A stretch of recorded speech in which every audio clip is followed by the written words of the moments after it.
Ayo ganti Mbak Tatin saiki. Yo, jebul iki eneng pamundutan saka penyanyi Bapak BRG Emut Lukito. Yo. Emut Lukito. Sing kala wau paring arta kathah wau. Nggih. Nyuwun fragmen Cinta Segitiga. Wah, sinten niku?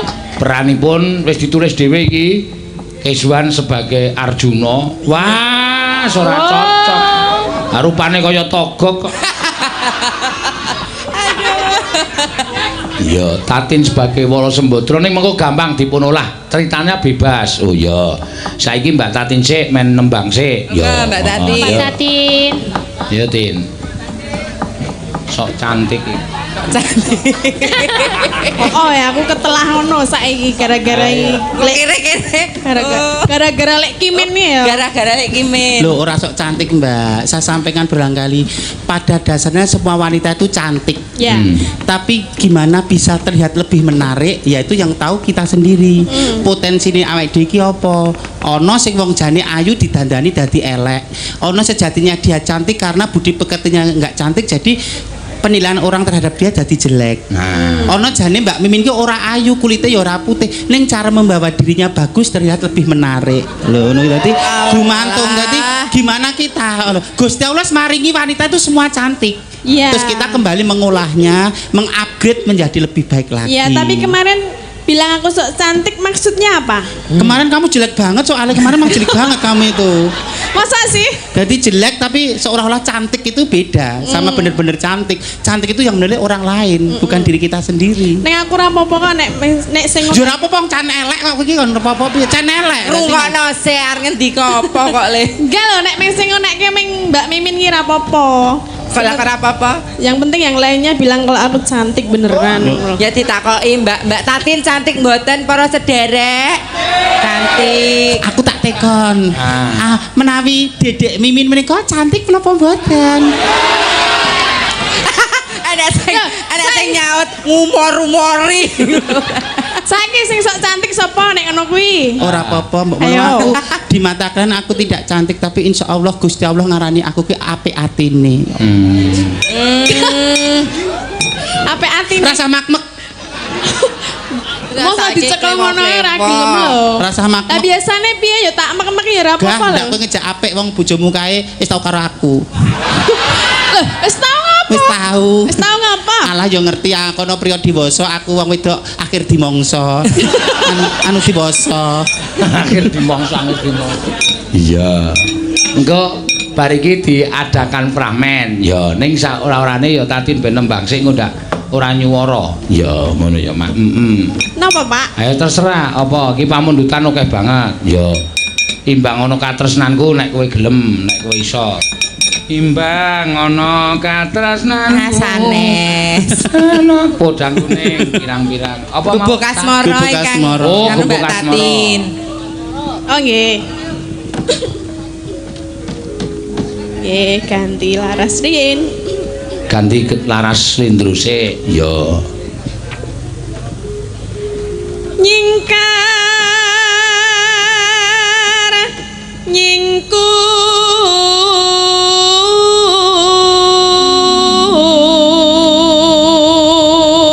Oh berarti le janji karo aku tenanan iki.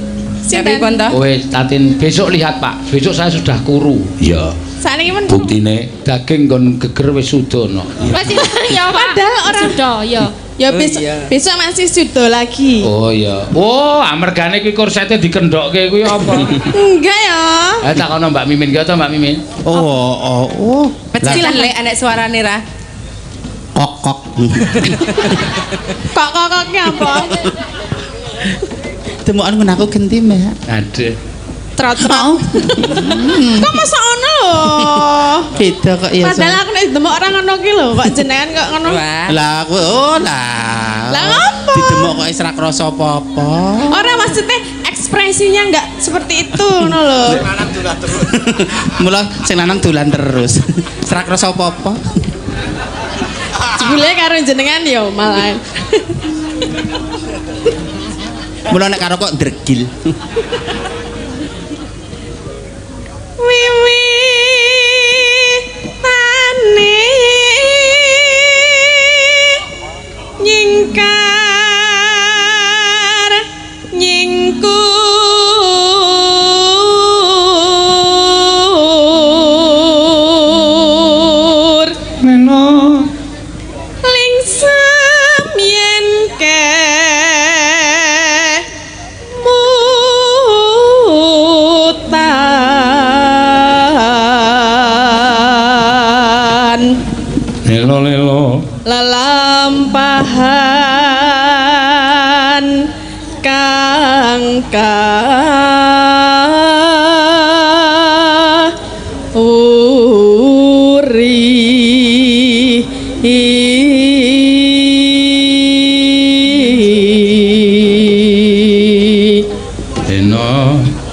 tresno tulus nadyan ingku buk asmara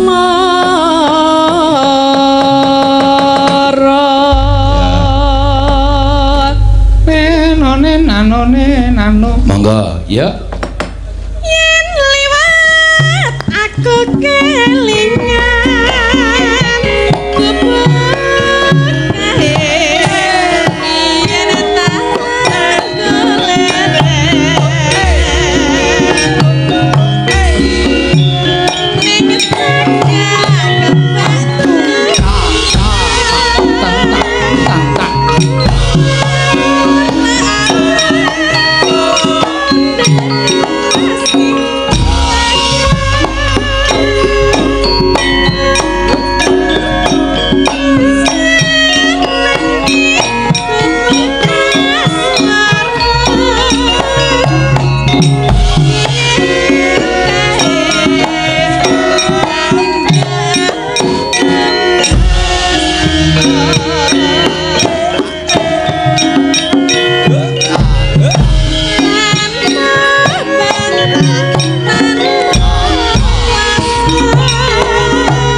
efisien nek nggawa bintang tamu banci ki ngono kuwi. Lah pripun to? Penggironge turu ya dae. Ah. Bantu kok ya. Tumbas gudeg mboten ngangge ndok. Alah apa ora beneran ya Prismen. Sabar ya Pri. Lah ngapa lah? Lah kok mau dineke ngono mau. Lah yo nyatane ya tenan kok. Kowe ora sakit hati to? Ora ki. Piye to bodohmu di ngono kok. Apa sakit hati ya? Apa kok gampang sakit hati wong nyatane ya tenan kok ya. Ya. Catetan sajroning ati. Datang luntur saya mati.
Andi wis kepareng ngaturake. Lestari Handayani.